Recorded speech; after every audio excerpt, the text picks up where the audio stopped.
Polars for Finance. Episode 4. GroupBy and Aggregate. 14 tickers, 4 statistics each, in one expression. The shape that collapses your frame to one row per group. Episode 3's .over kept the row count and added a column. Today's GroupBy plus.agg does the opposite. Collapse the frame to one row per group. Between the two, you cover almost every cardinality move an analyst pipeline needs. Today, 4 statistics per ticker: mean close, max volume, daily return standard deviation, and trading day count, all in a single .agg list.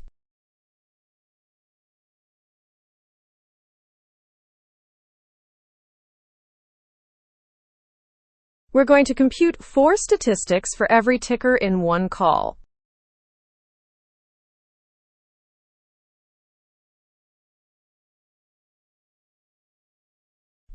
Open nvim. Save it as GroupBy_agg.py. Load the prices first.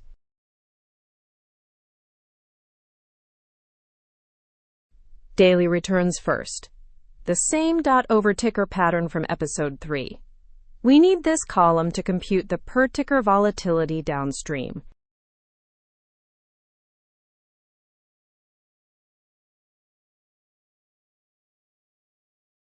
Now group by ticker .agg with a list. Each expression in the list becomes one output column.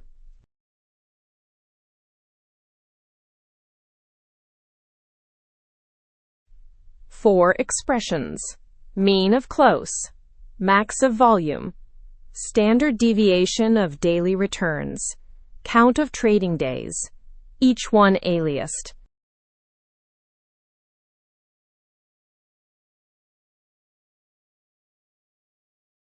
Sort by average close so the priciest tickers land at the top.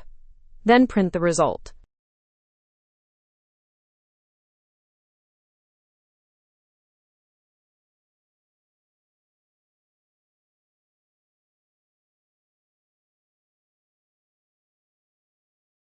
Save and run with Python.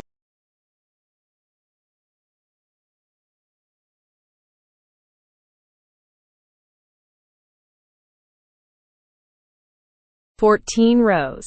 4 statistics per ticker.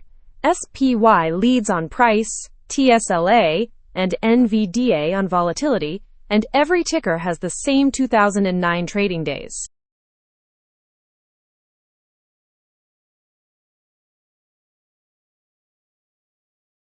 Three things to take away. First, GroupBy plus.agg collapses your frame to one row per group. Use it whenever you need a per-entity summary.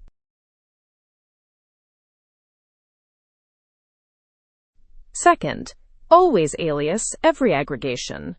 Without .alias, Polars defaults to the source column name, and multi-AGGs on the same column collide.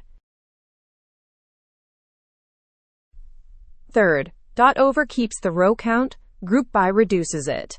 Use .over to add a per-group column. Use GroupBy plus AGG to summarize. Compute the .over column first, if you need both.